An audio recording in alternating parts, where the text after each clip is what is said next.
دخلت الميه ودي الحاجه دي هو الواحد بيبقى اللي هو مش عارفه اعمل ايه. طيب بصي بقى، في خنقه في خنقه. خلصتي؟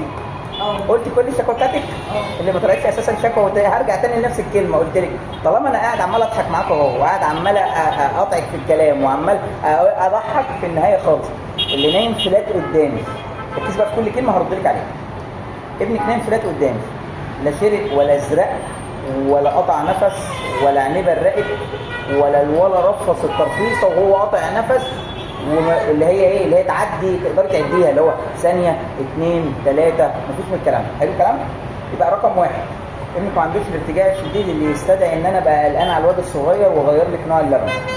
رقم 2، ابنك في السن ده امر وارد ان صوت نفسه يبقى عالي، والصوت يبقى عالي اللي هو، وامر وارد ان هو لما يبقى قاعد كده وسرحان ويجي له نكته ترجيع تلاقيه راح وبعد كده راح. الثالثه انه هو نايم على كده فتتجنني وتشد في شعرك، فتحس ان ابنك مش قادر ياخد نفسه. العصاب دي من لحظه ما طالع من بطنك، فما تركزيش معاه. انا عارفه. شفت الكلام اللي طالع ازاي؟ وبعدها بقى اللي هو موضوع ايه، بصي انا هقول لك على كلمتين اللي هو هفكر قنبله وماليش دعوه مين اللي قال، بس اللي هو اصل الواد من التجريح مش قادر يمسك على ماما. حلو الكلام. امسكي في الكلمه دي قوي، بس هيمسك على ببرونه اللي هي اصعب من ماما في الملمس والقوه بتاعتها والتكسر اللي هو القوام بتاعها. اصل التجريح بتاع التصفيط اصل هو هيستمر، لا هو مش مستمر، ده هو الدم اللي بيجي من اصل التصفيط ياخد بتاع 5 دقائق، يعني 5 دقائق هي اول ما بتطلعي خلاص التصفيطه بتاعتها اللي فيها دم دي راحت، وبعدها ابنك ما عندوش حاجه. فلما لو كان في اي حاجه في زوره ما كانش لا يتنفس ولا ياخد نفس ولا يقعد بالنسبه لي في حضانه او ولا يقعد على حجر ماما. موضوع ان عيل دخل 4 ساعات والدكتور شافه وطلع، احنا بنقولها كده من اول 48 ساعه. ايه يا لولو تعالى ما انيمك على بطنك سنه صغيره على الفرش عشان اعلم ماما حاجه جديده. اوعي ايدي تك تك. اذا كان اساسا دي اسمها التام تايم، بعد ما بترضعي العيل وتشيليه على كتفك 10 دقايق وتكرعيه، ده اذا اتكرع، وبعد كده تروحي منزلاه وتنيميه على بطنه وتروحي جايبه الفرشه دي وتطبقيها تطبيقايه صغنونه خالص. ده انا هسلط عليك الراجل. اصبري تجيلي كده المره الجايه تلف على الانستجرام من غير ما تتابعيني انا الاول. ده انتوا يومكم حر النهارده. بص يابا انا نيمت الواد ازاي، فلما طبقت التطبيقه وحطيتها قدام البيلي كده قدام بطنه سنه صغيره، سبته يعيط، سبته يرفص، سبته ياخد نفسه، سبته يصرخ لي صرختين، سبته يرفض برجليه، وهتلاقي الواد بيتحرك وخدته تقول ايه بيزحف، ده بيزحف يا ماما ما شاء الله، وكده بيشد عصب العيل شويه. لو انت قمتي وركزتي بس ما تجيش في الكاميرا هتلاقي ابنك حط صباعه قدام بقه ويتكيف. حتى لو كان متشفط له ومتعور ومتجرح هيمسك صباعه ويحطه ويمص منه. لما يبقى بيمص من صباعه ويمص من الببرونه جت على امه الغلبانه اللي هي سابت دماغها وتقول اصحى من هنا. طيب انا اتعصبت بقى، انا عارف. هقول لك حاجه، الكلام ده راح، ده انا بعمله بس لزوم الفيديو عشان اقوله لك، لكن ده خلص. انت بمجرد ما عدى تاني يوم خلاص ابتديتي في يوم جديد جبني زي الفل، وطالما في حجرك او في حضنك يبقى احنا كده كويسين زي الفل. بس هي الفكره كلها معاكي في اول سنه طلبت وهفت في دماغك وعايزه تعملي الصح، لانك عايزه ترضعي الواد طبيعي، اهلا وسهلا. ما قدرتيش وعندك ظرف وعندك تكميم، عندك ما اعرفش ايه، مستأصله ربع الست، اخر البتاع دوت، اخرك في الاكل والشرب في الحاله ديت، جبتي اخرك في التعصيب، جبتي اخر الاربانه، جبتي اخر الادويه، وفي الاخر ما كملتيش. لا يكلف الله نفسا الا وسعها، مش جاي اسرع. ده انا جاي اضحك كده وبقول لك فهمتك دلوقتي ان ابنك لو ولا الهوا دي الاولانيه. الثانيه عادي يقول لي يلا اعملها لك اسمها دي على جراج باند على الايفون ونعملها له رينج تون. ده عادي. الحزقه شغاله، بيعمل حمام كل اسبوع عادي، بيرجع مع كل رضعه عادي، يقعد يتحزق لك عادي، يقعد يقول لك قول له انا معاك للصبح يا معلم. بس يعني كاشف النفس انا بحسها مفيش كاشف نفس. ثانيا فكره ان انت تمسكي الواد والحق وسمي عليه ويلا اقلب الواد وخبط له كده، حضرتك باختصار عرفتي ده منين؟ تقولي ما يعني خلاص بقينا هم يا دكتور ومضطر ان انا اغير بامبرز، وايدي تيجي بالغلط في الستول يا صغيره على امي يا لوزه، حتى ضوافر بيبقى متبقي فيها حمام، كلنا كده يا مدام. وتيجي تمسكي الواد الصغير وتقلبه وتشيلي. احب اقول لحضرتك انت كده زي الفل، بمعنى انت بتدوري على احلى حاجه للعيل الصغير، وبتدوري ان انت لو غرقتي في الغربه بطولك تتعاملي. وانت تفكيرك صح، بس هي الفكره كلها على بعضها. مش كل ما تيجي تشوف الواد الصغير يقول لي ها ها تروح جايه. لا والله بصراحه حياتك يا غاليه بتعملي ألعن من كده، وامك بتصوت في البيت وبتشهد عليه وما اعرفش ايه اللي بيحصل، وفي الاخر خلاص الواد كويس وبيقعد يصرخ فيكم بالليل وتقعدوا تلطموا وتقولوا هو الواد ده مش هينام يا جدعان؟ مش يعني هو بينفخوا طول النهار تهويش ويجي بالليل يقعد يصوت معاكم. معلش يعني اللي كان بيهوش ده كان بيهوش ده هو على حقيقه، او لو هو على ده كان مثلا في مصيبه والولد ما كناش هنلحقه كان هيقعد ينكد على اللي جابكم بالليل.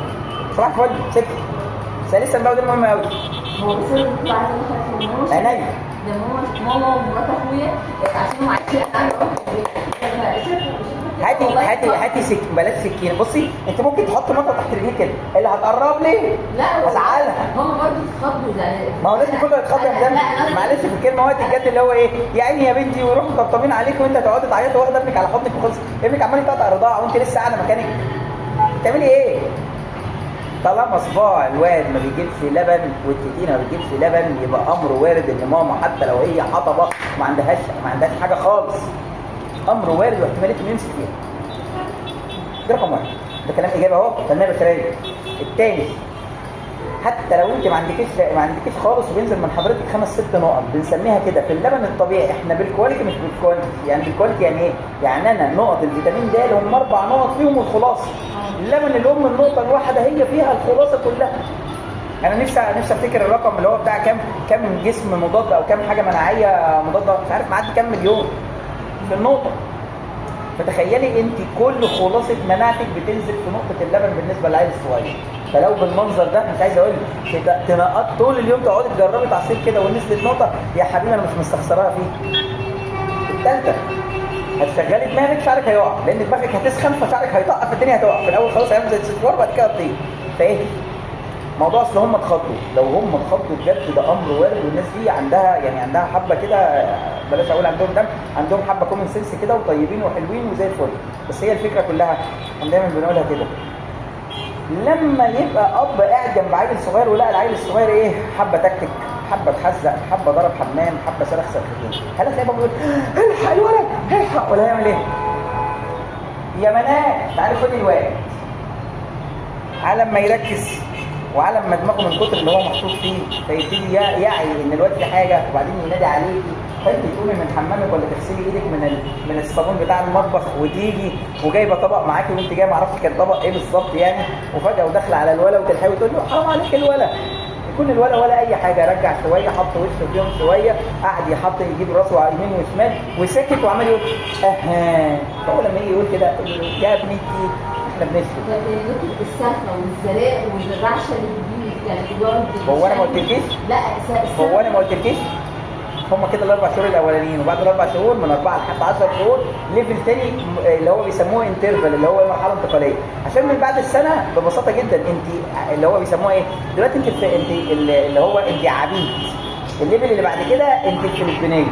عبيد يعني ايه؟ يعني هو يعني بيستهلكك لحد فرتك خالص الاربع شهور الاولانيين من 4 ل 6 ممكن مره ينام ممكن مره يخرج ممكن مره حضرتك تسرقي جنبه ممكن اي حاجه. من بعد السنه بقى اللي هو انت الفلبينيه اللي هو ماشيه طول النهار ورا العيل علشان خاطر نو لا بس فهنشوفك قريب يعني مفيش اقرب من الاوان في الزياره الجايه وانتوا نازلين من السعوديه مثلا نازلين من الكويت تبص على راس الواد وهو عمال يبص استنى عشان ما تطلعيش في الكاميرا صدقتي ما كنتش هقومك اساسا.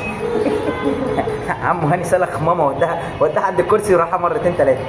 طب انا عمال اضحك كتير ليه؟ وممكن اكون معطل حد بره.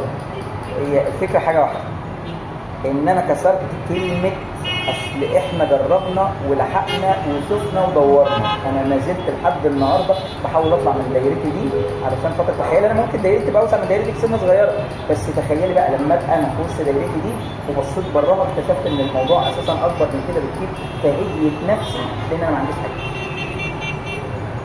فتروحي بقى نصه دي نصه وانسه وعروسه تلاقي واحد عندها عيل وتقول لها كده ما تقولهاش يا ام السيد ويا ام محمد ويا ام عبوده بلاش نقول يا ام ابراهيم عشان بتزعل مني ولا ام يزن ولا ام محمد. تقولي لها باسمها او يا عروسه لحد ما تخش في العيل الثاني. ليه؟ لانها هتفضل مكتئبه اليومين دول. وهي شايفه نفسها انها يعني اللي هو ايه هو قعدت اعيط الليله كامله. كلنا كده يا مدام. يعني انا ياما عيطت بابني الكبير عادي، كلنا ياما عيطنا مع مخصب بتبتدي من الساعه 2 بالليل لحد الساعه 6 الصبح. حضرتك ده طبيعي. الثانيه اللي بعتوا لي على ستوري الانستجرام النهارده كلهم بيقولوا لي ايه تعالى العيال هتعمل ايه؟ قلت لهم هوب ولا حاجه، غسلوا نص التحتاني لبست طقم اي كلام وطاف في البلكونه. واحده بتقول لي بيسافر من عند بيسافر اول ما يوصل لباب البلكونه. واحده امبارح نزلت تحت البيت بتاعهم طلعوا اثنين بيحسسوا طلعوا يجروا وراها هي وعينها. كانت ليله مش فايته. بصي طلعت فوق تنهنه وتعيط لامها وجوزها وكانت ليله مش فايته يا نهار ابيض. دي جالها بانيك اتاك. دي قطعت اللبن دي امبارح. يعني ما تكونيش زي طنط اللي ما بتسمعش الكلام، ما تكونيش زي طنط اللي كده صح ان انت كاتبه في ورقه واحده. واخيرا انا كده في اول الفيديو انا سمعت صدر العيل بس انا هبص على ظهري. وطبعا عشان ما تنزليش من هنا وترزعيني الفيديو وتقولي ايه لا ده عمال يهزر ويضحك. الهزار والضحك ده لزوم التصوير. لكن مع غير ذلك احنا برضه بتبقى الدنيا هاديه شويتين واطمن ان الخفاضه ممسوكه كويس. نام عشان خاطر الناس ما تسمعش الكلام. حضرتك الصوره ما فيهاش اي حاجه خالص. اصلا ما كانش حد ينفع يحط عليها حاجه. بص يا اختي حته العقده الدم اللي كانت موجوده حضرتك بمنديل ورق ناشف ما يسواش بالجنيه ما يسواش بقرشين. والثانيه حضرتك اصلا مالوش ان احط كحول اول يوم بالكتير خالص مره في اليوم وبعد كده كله بالسلامه. روحي طهري ابنك لو ما عندناش مشاكل. ولكن انا عندي تكه صغيره الا وهي ان احنا نعرضها على حد جراحه اطفال لان احتمال يقول لك ده ما ينفعش يتطبق. ممكن.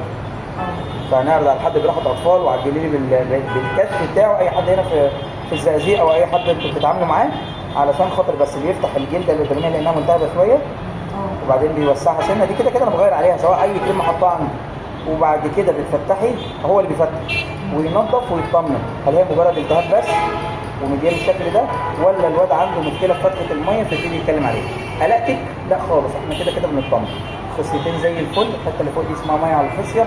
الكلكعتين اللي موجودين في الجنب دول ما فيهمش حاجه لكن لو لقيتها عملت زي حبايه العنب وحجمها كبير كده ساعتها ببعتك تعملها فيها تلفزيونيه. طب ابنك في حاجه؟ ابنك ما فيهوش حاجه. فهمت كلمه طالما انت داخلان ابنك هادي كويس. اخيرا بقى شايفه الحته اللي شفتي منطقه الشرج اللي تحت دي؟ انا هجيبها لك. شفتي منطقه الشرج اللي تحت دي؟ لو لقيتي فيها اي كلكعه ظهرت في الاريا بتاعه منطقه الحفاضه اللي من تحت كلكعه ظاهره زي دمل والكلام ده كله يعني ساعتها بتصوريها وبعدين بتغيري عليها بمرهم جراميسين وتروحي بقى للدكتور بتاعك سواء انا او اي حد في الزياره بتاعته وتقولي له ايه دي حاجه تستدعي قلق وانت هاديه لان ببساطه جدا لا جريك ولا صوتك ولا لطيمك ولا اي حاجه هينفع باي حاجه. بس وكل اللي مطلوب حاجه واحده بس تروحي تفطري وتتغدي وتتعشي وخالته هتيجي تفتن عليكي ان انت ما اكلتيش. ده رقم واحد. لا هتفتن عليك. ما انا قلت انا هكهرب خالته ليه؟ عشان خاطر بعد كده يا لهوي انا كهربت كلام كده يعني عشان انت معاك اصل ما شاء الله معاك اثنين تكون في جوه ما مالهاش علاقه. نص العصاب حسناجي نص العصاب حسناجي عشان خاطر يتعلموا ازاي ان هم يفتنوا على اللي زيك. عشان خاطر حاجه واحده بس اللي هو ايه اللي هو ما يسيبوش دماغك تاخدك في حاجه. ثانيا ده انا مش عايزه. حضرتك احنا فاتحين المروحه بس الهواء واصل لحد هنا. فاتحين الشباك والهواء واصل لحد هنا والتكييف بفتحه وبيوصل لحد هنا. فتخيلي ان الاريا دي كلها انا ظبطت درجه الحراره في الاريا لكن ما جبتش هواء دايركت جاي على الواد. طب والواد بيصرخ عادي تعالى كده قلب ابوك اهو يلا يلا. بيقول لك كتر الدوشه حوالين العيل الصغير وكتر الصريخ والجعير اللي زي حالاتي ده ضوضاء بيضاء. فببساطه جدا ابنك اول ما اتحط اروح باصص له كده ده الحق ده حط مناخيره في الفرشه. الفرشه ناشفه ركزي كده السيكونس بتاعها خلاص. طب الواد الصغير عمال انا حاسه ان هو عمال يزمزق ومش مرتاح عادي. ومن امتى كان العيل مرتاح ومن امتى امه كانت مرتاحه؟ ثالثا فتحه نافوخه لما يتحسق شويه حبه تنزل حبه تطلع حبه تطلع حبه تثبت حبه تلاقي ناشفه حبه تلاقي فكه. طالما ابنك بينكد عليكي بالمستوى اللي انت متعوده عليه في الاسبوع اللي هو كويس وكلمه اصل ما كانش كده فوتي اول 10 ايام الاول وبعد كده ابتدي احسبي هو كان كده كان بينكد علينا حط ايده قدام بقه واغتصب صباعه وخلاص دلوقتي وعمل كل حاجه وساكت. فلما بيسمعش الكلام هنقول لها ايه؟ نقول لها يا ام محمد يلا